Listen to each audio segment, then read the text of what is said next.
If you want to start a podcast, overwhelmingly, my advice is going to be do it. It is awesome. It is fun. If you want to make money off of a podcast, it's hard. That's my biggest piece of advice. If you figure it out, let me know.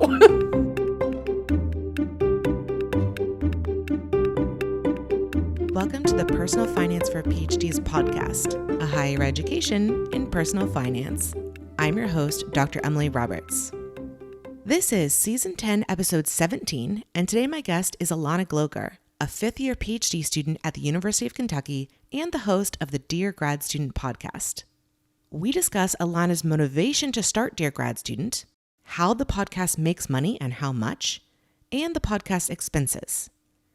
We both give advice on how to earn money from a podcast for someone just starting out, and list examples of other types of side hustles grad students pursue and how to generate a high pay rate over a short period of time. At the end, I share a key strategy with Elana for managing her business finances going forward. In my business, I'm well into scheduling events for the spring term. If you have a position in a graduate school or graduate student association or similar, or have the ear of someone who does, please consider bringing my material to the graduate students and postdocs at your university or institute. I offer live and pre-recorded seminars and workshops on a variety of personal finance topics, all tailored for the PhD audience. I've noticed that my investing content, whether as a deep dive workshop or as part of a comprehensive seminar, garners a lot of interest and questions. Most popular of all is my tax workshop for graduate students who are U.S. citizens, permanent residents, and residents for tax purposes, which teaches them how to calculate and report their taxable income and determine which higher education tax benefit to use. If any of that piqued your interest, please start a conversation with me over email, emily@pfforphds.com, or visit pfforphds.com/financial-education. Without further ado, here's my interview with Elana Gloger of Dear Grad Student.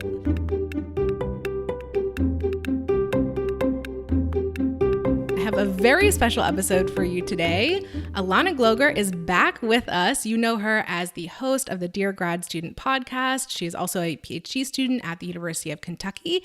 And we are talking today about her podcast, but specifically the financial side of her podcast and how it's working out as a side hustle, and maybe some ideas about how you can best manage side hustle income or pursue side hustle income as a graduate student or PhD. So very, very exciting. Elana was last on the podcast in Season 8, Episode 9. So if you want to learn more about her personal finances, not just the podcast side, you could listen to that one, sort of a mini coaching session. But Elana, welcome back to the podcast. And for anybody who is not a listener of your podcast or didn't hear the last episode, would you please briefly introduce yourself? Absolutely. So happy to be back. I have recommended this podcast to so many people since I was last on it. But yes, hello, I am Elana. I'm a fifth-year PhD student and I study health psychology at the University of Kentucky. I focus on how our immune system interacts with how we manage stress and regulate ourselves and how that determines how well or poorly we age. And I host Dear Grad Student, which is a podcast, and I'll just give you my slogan, for all grad students to celebrate, commiserate, and support one another through grad school.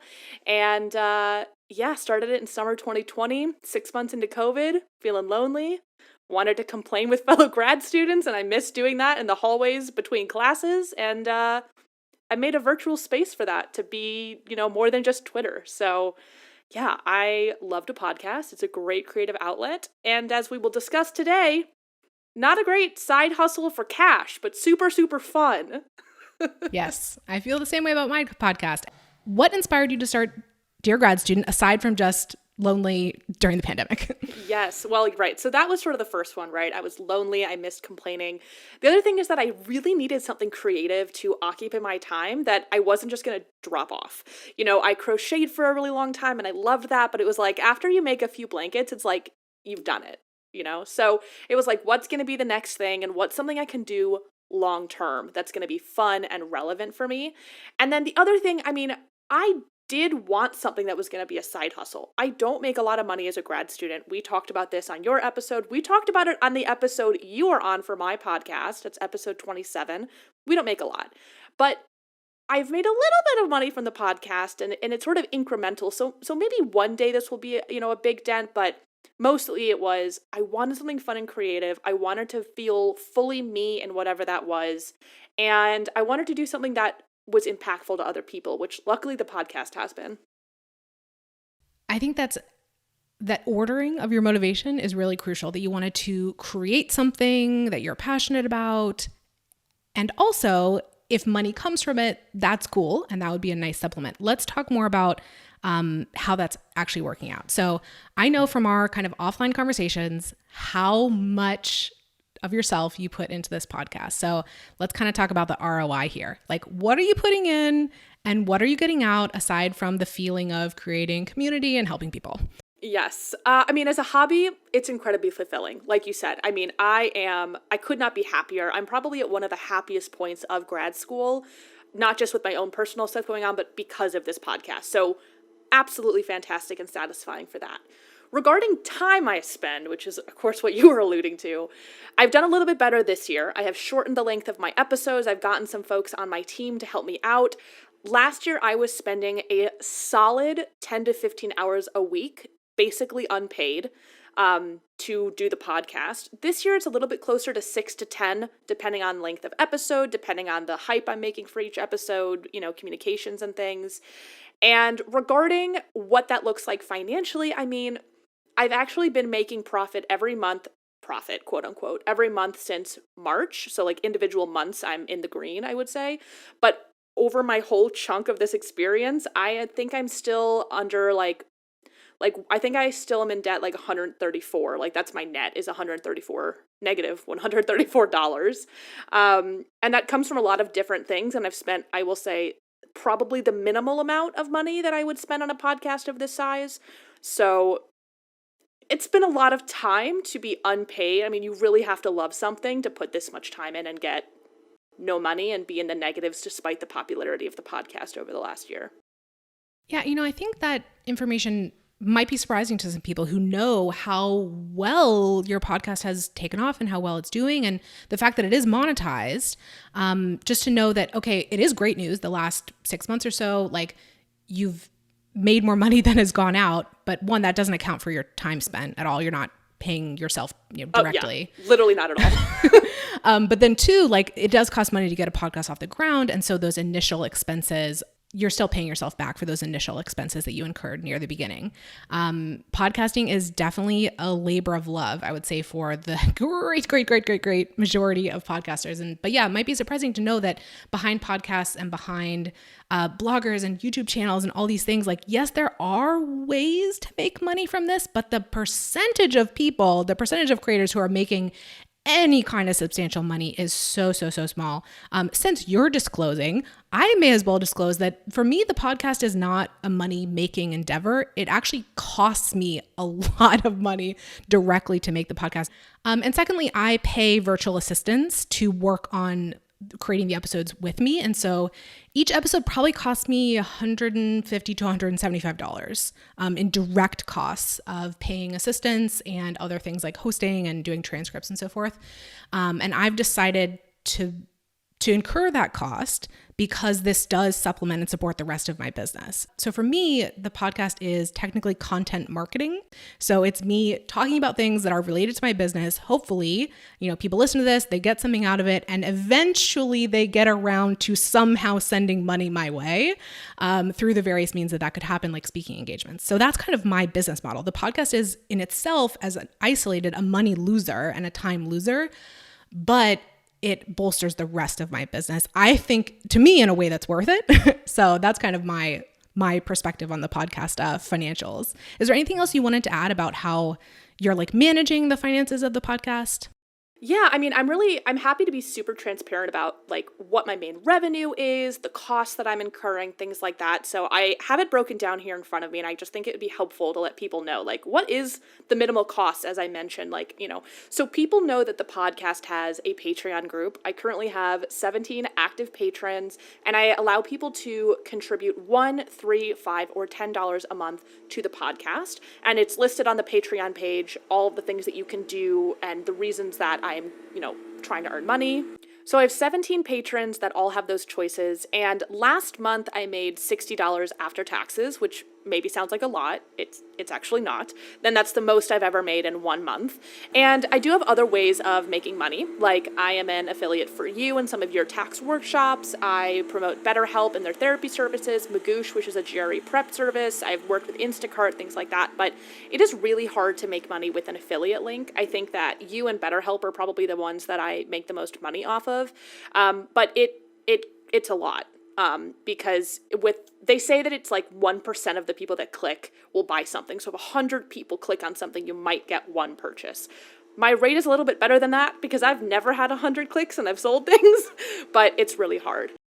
I want to make sure we were clear about this. So like when you say affiliate, people might not know like what that means. So an affiliate is like you as the content creator have decided that you're going to have an advertising relationship with another entity.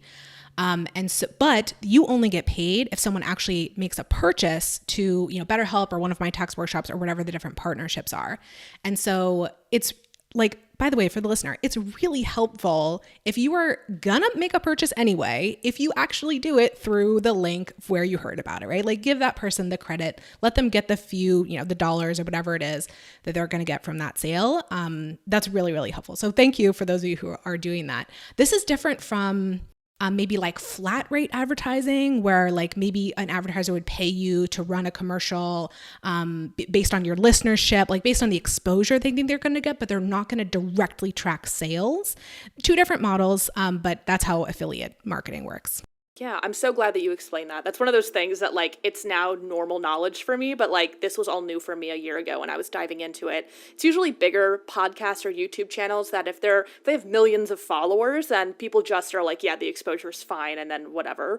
And so those are my main sources of revenue. And like I said, the costs I've put in, despite making, $50, $60 a month off Patreon and other things, I still haven't broken even. So some of the costs that I'm accruing regularly are things like hosting a podcast on Buzzsprout, and that's $18 a month. I do use a social media scheduler to make sure that I can have boundaries with the podcast and have things automatically post. And that is, I think, about $14 a month because I had to up that a little bit.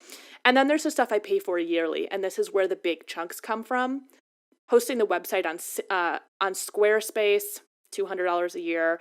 Otter.ai is what I use for transcripts, which is a big must for me. That is $80 a year. And I pay my transcript editors, Caden Stockwell and Vishal Thakkar. And there's also things like patron benefits, which people are starting to sign up for the tiers, where there's a free mug, a free sticker, whatever it is. And that comes out of my pocket because I'm really thankful for anyone who is putting enough money towards the podcast that it warrants a free item. And then the last way that I get revenue is merch sales. And so I have made probably $25 in profit from Dear Grad Student merch that's on Redbubble. The way that Redbubble works is you upload artwork and then you can put it on any item. They handle the payment, the shipping, making the product, all of it. But you get a very, very little bit of the actual sale made.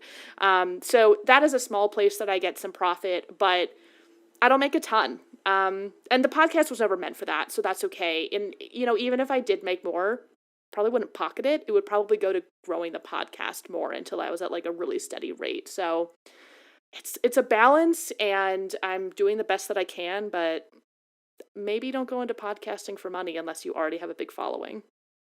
If there's anyone listening who wants to support either one of our podcasts monetarily and wants to know what is the biggest impact action they can take, they are willing to part with some money. What can they do to make sure these podcasts continue? So for you, what's your answer to that? I'm assuming it's Patreon. Is that right? It is. Yeah, Patreon's the biggest one. I do have a couple of affiliate links that pay me quite a big chunk of money. The most being from BetterHelp, but I'm not going to say like, if you want to support the podcast, I would ask you to please go to therapy. What I would rather is to have a relationship with you, and Patreon really allows for that. So you can contribute, like I said, $1, $3, $5, or $10 a month, which hopefully is in a range grad students or postdocs can afford. And it allows you to have a private message with me on there. There's benefits like you can ask questions I put in the episodes. You can know episode themes early. One of these days I'm going to have special Patreon only merch. So you really get some extra fun content, and it means a lot to me. I shout the patrons out every month in the podcast. I take special requests from them. So it's also a benefit for people who really like the content that that I'm making. So Patreon's the biggest, and I think the most fun for me as well. So I really see it to be mutually beneficial. Yeah, I think if someone wanted to send a message to you through their money that says, I support Dear Grad Student, the Patreon is the clearest way to send that message, and possibly the least expensive for the person sending the message, because as you said, for some of the other things, you only get like a small, payout compared to what the customer would be paying the other entity. Of course, that's how that works. To answer the question for myself, really monetarily, the best thing that comes out of me for the podcast, similar to what you were just saying, is networking. So it's when listeners refer me, either when listeners themselves have the power to host me for an event with your university or your grad student group or whatever, or can refer me to someone at your university who can. Like those sort of bigger jobs and bigger payouts literally sustain the business. So that is amazing. And thank you so much for those of you who have made those recommendations. Let's turn the advice to a different segment of the audience. Let's say that someone else really wants to start a podcast and they want to make money from it. What is your advice for that person? Great question. If you want to start a podcast, overwhelmingly, my advice is going to be do it. It is awesome. It is fun. If you want to make money off of a podcast, you have to be really, really good at shameless self-promotion. You need to know your audience. So there's a reason that I have Magoosh and BetterHelp and things like that grad students or people applying to grad school would benefit from. It's a reason why the merch that I sell is on mugs and stickers, because grad students have coffee and laptops. So you want to know what your audience would actually buy from you. And then there are websites like Podcorn, that's Podcorn. I know there's others, but this is the one I've used before, where other people that want to advertise on podcasts, even small ones, will say, hey, we have this thing we're trying to promote. And then us podcasters can submit a proposal to say, hey, we want to promote it. Would you pay me X amount of dollars to read an ad? I have never gotten one of these, but I know other small podcasters who spend and dedicate more time to it. So there are ways to do it. You can also get on YouTube with your episodes. And then if you have, X amount of followers and you become a YouTube partner, that's a way to get a little bit. You can have ads on your website, which I do not do because I don't know how, but technically that can also happen where Google Analytics can track how much money each page makes. But it takes a lot of time to build money from that. So I think the biggest thing, if you want to make money from a podcast, maybe have a big audience first. Know your brand, know your audience, and do things that would make sense for them to buy. Like, I'm not going to try to sell wellness things because grad students don't have the extra money to try some tea. That's not going to work. So it's hard. That's my biggest piece of advice. If you figure it out, let me know. I think that is great advice. I guess my conclusion there would just be there are so many other ways to make money as a grad student that aren't related to this, like tutoring or transcribing things for businesses or podcasts or a research lab, making things for an Etsy shop where you probably get a similar, the content is something physical that you can send people. So it's not like making money isn't possible. Like, I don't want the total takeaway message from this episode to be grad students cannot successfully have a side hustle, because that's not it. But we already have a full-time and a half job, probably. So the time it takes to get something that is lucrative, we don't have as much. That's where it gets tough. Yeah, I agree. Podcasting is ultimately a very indirect way to make money, if that is your goal at all. And until you get very, very big, you're not really directly making money. Emily here for a brief interlude. If you are a fan of this podcast, I invite you to check out the Personal Finance for PhDs community at pfforphds.community. The community is for PhDs and people pursuing PhDs who want to take charge of their personal finances by opening and funding an IRA, starting to budget, aggressively paying off debt, financially navigating a life or career transition, maximizing the income from a side hustle, preparing an accurate tax return, and much more. Inside the community, you'll have access to a library of financial education products, including my recent set of Wealthy PhD workshops. There is also a discussion forum, monthly live calls with me, and progress journaling for financial goals. Our next live discussion and Q&A call is on Wednesday, December 15th, 2021. Basically, the community exists to help you reach your financial goals, whatever they are. Go to pfforphds.community to find out more. I can't wait to help propel you to financial success. Now back to the interview. So you just mentioned a couple great examples of ways that graduate students can have a lucrative side hustle that is not podcasting. I would say, like, generally speaking, the fastest way to make money is to sell services. So like you can immediately start making money if you are putting yourself out there for tutoring, like you just said, or writing or editing services, or coaching services if that's within your wheelhouse. Selling sort of directly your time or how you apply your time to like a project is the fastest way to make money. It's not necessarily the most lucrative, unless I would say as a subset of that, you look at what your really special skills are, like what makes you unique in the marketplace. And so for graduate students, like maybe that is some skill you've been developing during graduate school. Like maybe it's like super ninja data analysis, something or other, and you can sell that as like a consulting service. So that's something else to think about. Like if you want money now, go for a service. If you want a lot of money, what makes you unique? A lot of people can tutor, a lot of people can teach. What is it that you do that's special?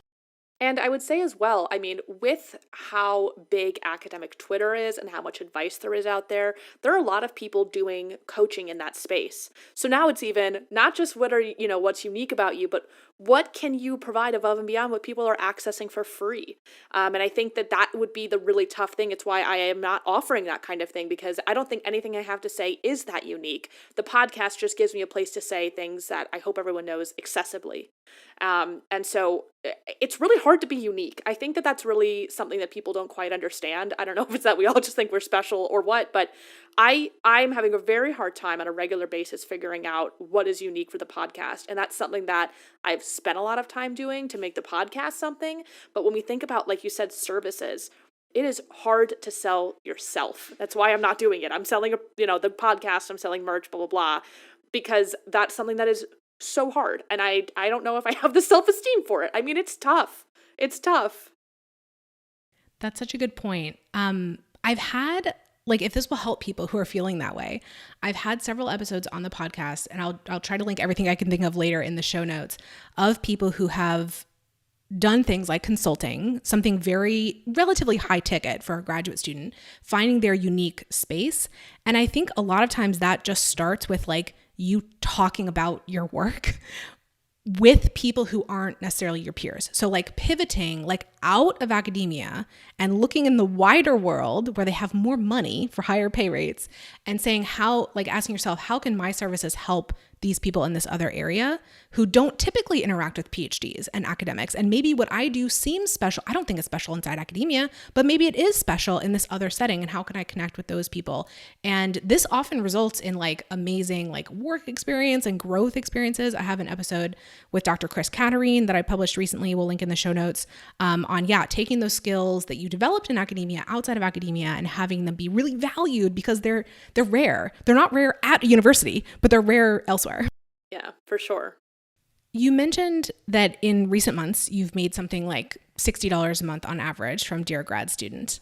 Is that impacting your personal finances at all at this point? Like, are you actually taking that money home? Are you reinvesting it somehow? What are you doing with it?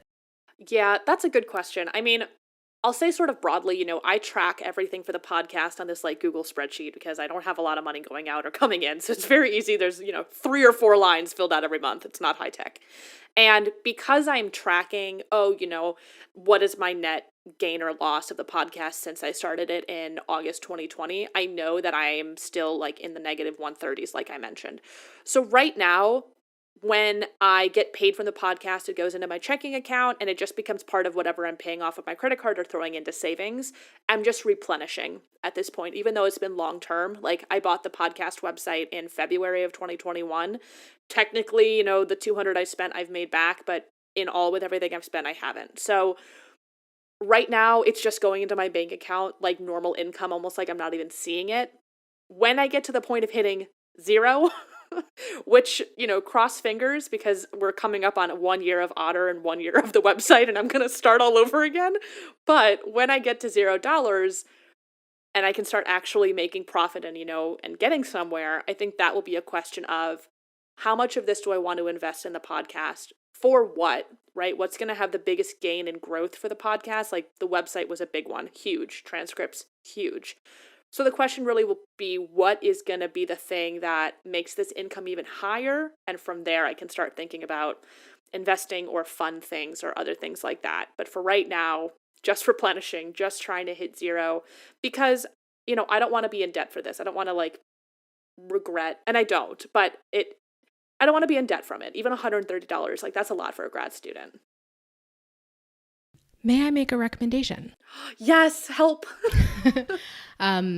If listeners, as I was talking about earlier, want to learn more about this recommendation I'm just about to make, I have a course inside my Personal Finance for PhDs community called Best Financial Practices for Your Self-Employment Side Hustle. And you can find that course directly at pfforphds.com/SESH for self-employment side hustle. So go there.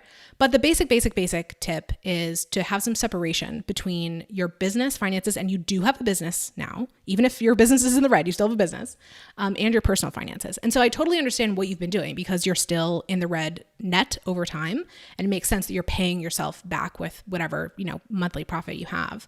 But once you get to that 0 point, once you get to being in the black overall, my recommendation is to have a separate checking account where you're running everything for your business through that. So all the expenses are paid from there, all the income goes to there. At first, you may not pay yourself, right? Once you're back to black, you're not relying on this income, let it build up a little bit in that account. And then you can make decisions about, do I want to reinvest in something? You can save up for maybe a bigger expenditure using that account. Or maybe the answer is, no, I want to pay myself a tiny bit for the massive amount of time that I'm putting into this. I'm going to set a salary for myself. And it almost sounds silly to say that because, when we're talking $60 a month level, maybe you would have the ability in a few months to pay yourself $100 a month. Maybe you would have that ability. I mean, that would be incredible because $100 goes a long way as a grad student. It does. And especially $100 that you can rely on. So this is not I'm going to get 60 or maybe 150 or maybe this other amount. When you have this separation between your business finances and your personal finances, once again, you build up some kind of buffer to, ride out the ups and downs, you can make these regular salary transfers. And then maybe it starts out at $100, but then maybe in 6 months it's $200, and then maybe it's $500, and then maybe it's $1,000. That's the dream, right? It's the dream. Exactly. And this is how I've handled my business as well. My salary, I didn't pay myself a salary for a while, and for a while was $1,000, and then it was $2,000, and then et cetera, et cetera. We've gone up from there. But I think it's so helpful just mentally to have that separation because you don't feel like you're being, like you mentioned earlier about not wanting to put yourself out there and sell and stuff like that. It doesn't, how well you're doing with selling doesn't have to immediately impact your personal finances. You can have this degree of separation. So I think that's the first tip. That's good for the boundary of it. I mean, I hear that and my first thought is ooh, when do I have to start paying finances on this kind of, or paying taxes on this kind of thing? But I know that that's next step. My mom can help me with that. It's gonna be okay. But I know that that is sort of the next step. And maybe that's what I should have said. I've thought about it. It kind of feels dramatic, but I think that I just need to let go of that mindset. It isn't dramatic. Like you said, this is a business, as much as it's fun and it really is a hobby. I mean, this is really a passion project for me. There's income going in and out, and maybe I should start treating it that way. It's going to be a lot easier come tax time to have this easy record in this one bank account of all of your expenses. You're not going to have to go hunting through your personal expenses to find all the charges from X, Y, Z different services that you use. So that's one of the main reasons to do it. One is the personal finance reason of the separation. One is the tax simplicity of the tracking of it. I am very, like we said, this is September 2021. I think sounds like you're going to be in the black in 2021, right? Overall. Oh, wow. I hope so. Let's, from your mouth to God's ears. I mean, truly, let's hope so. So 2021, you get to file your Schedule C and pay tax on this, whatever amount of income that ends up being above your expenses. It's going to be helpful to have that separate account. But yeah, separate account and eventually a salary that you can build into your budget. I'm excited to tell you when I get there. I'll definitely let you know. I'll tweet at you. I'll say, Emily, it's happened. It's time. I made it. anything else we want to talk about in this episode about managing, starting a side hustle, managing finances from a side hustle? Any other comments you want to make? Yeah, I think my biggest thing is that it takes time. Don't get discouraged if you are trying to build something. I mean, when I started the podcast, I had 372 followers on my personal Twitter account. I ended up having my tweet go viral, which is really what started and launched the podcast, but it takes time. Over a year, I've had like 26,000 downloads. I have almost 5,000 followers on Twitter, over 1,000 on Instagram. But all of that has taken all of those hours I mentioned with basically zero income and being in the negatives. So don't give up. If you have a passion project and you want to go for it and it might make you money, go for it. You never know that if it will or not. And I think that it has been so satisfying and fulfilling in my personal life that, here we are over a year into me doing it and I don't even care that I'm in the negatives, but I'll be super happy when I'm not anymore. So let the passion fuel it rather than the money, because I feel like that spark will leave really quick if you become impatient with that part. I totally could not agree more that when you start this kind of thing, creating content that maybe will eventually result in money, you have to be passionate about it to get it off the ground. You mentioned earlier when you had the idea to start the podcast that you wanted something that you were going to stick with long term. Frankly, a lot of people don't stick with podcasting long term, right? Like most people produce a few episodes and then it's a lot of work. The average so is like 7. I saw that online. It was like a threat. It was like the average is like they'll make 7 and they'll stop forever. And I remember when I published my 7th episode, I was like, yeah, watch me, like it became like a dare to myself. And then when I got the followers, it was like, well, now people are expecting a weekly episode. And of course, if I was like burnt out, people are like, oh my God, like we don't care, take a week off. But generally I'm like, I have a schedule, I have a structure, people are expecting an episode, and I want this to keep growing. So it fuels me. Okay, so final question that I ask all of my guests, and I asked this to you last time. Maybe you'll come up with something new. I have something new. I'm ready to go. Okay, good. What is your best financial advice for another early career PhD? It could be something that we touched on in this episode, or it could be something completely different. Yes. So this is going to be sort of a bridge between the last episode and this one. You said that was season 8, episode 9? Okay, everyone should go listen to it. It was a great conversation. So I think my best financial advice, bridging these two together, is follow a budget early and listen to financial tips about how to grow wealth at any income. Ever since I was on this last podcast, I've been looking for other places where I can also learn about this. One place that I've gone, there's a podcast and Instagram account called Her First 100K, which is kind of like a feminist approach to women building income, which is like, I'm living for it. Your podcast, I've listened to many, many, many additional episodes. Like before, I think I'd listened to like what I thought were quote unquote relevant. And now I'm like, just listen to more, because you're going to find bits and pieces, especially when you have like the Q&A section at the end, which maybe or may not be related. I'm like, that's where I've learned the most. I've now invested. I know you told me to stop putting money in my Roth IRA, and I did, to keep that in my bank, but I invested that in a mutual fund, and I was like, learned a lot about, what to pick. So I think similar to my last advice, it's about the little steps, but realizing that even at a small income, you can start making those steps. Even at a small income, you can build things, and don't be afraid to go for something. Don't be afraid to try to make money on the side. There's nothing wrong with that. And, we're at the end of the day, we're all just trying to build the best lives for ourselves. Love that. I love finding some people to follow who are having these conversations that feel relevant to you. So like I'm sitting in this like grad student, PhD academic like perspective on this, but obviously you can learn a ton, and I learn a ton from people outside of that specific niche. And so finding someone else, there's so many in the financial space content creators now, like you're going to find someone that you can identify with, whether it's Her First 100K, excellent brand, whether it's, there are all these like people, people of color and like first gen, college graduates, if that's the group that you are in, like you can find someone who's speaking to that audience and will address your, the particular issues that I might not be talking about because I'm focused on people in academia. So like assembling like a team of experts that you're like listening to. Mentorship team, and they don't even know about it. Exactly. Excellent strategy. Well, Elana, it's been such a delight to have you on again. I'm so glad we were able to do this. I don't know when this is going to be released, but I will be on your podcast in tax season. So check Dear Grad Student in tax season for that one. And yeah, it was just great to have you. And thank you so much for coming.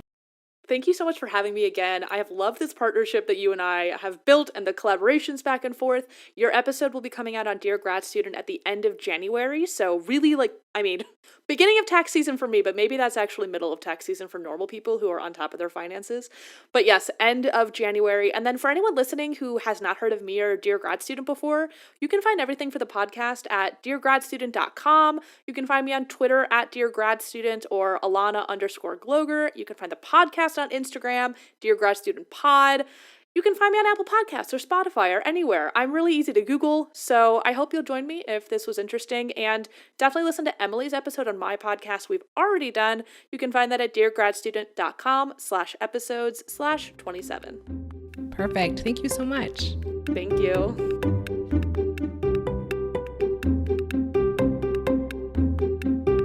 Listeners, thank you for joining me for this episode.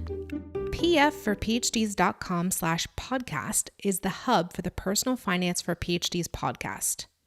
On that page are links to all the episode show notes, which include full transcripts and videos of the interviews. There is also a form to volunteer to be interviewed on the podcast. I'd love for you to check it out and get more involved. If you've been enjoying the podcast, here are 4 ways you can help it grow. 1, subscribe to the podcast and rate and review it on Apple Podcasts, Stitcher, or whatever platform you use.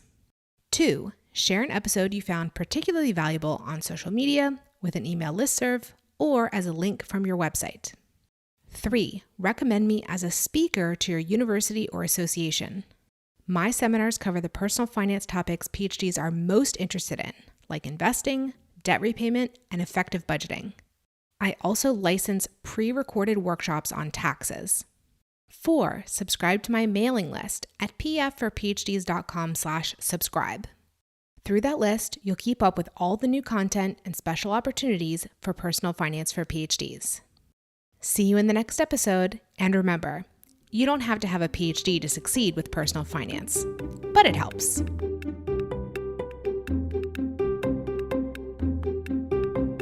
The music is Stages of Awakening by Poddington Bear from the Free Music Archive and is shared under CC by NC. Podcast editing by Lourdes Bobbio and show notes creation by Miriam Ock.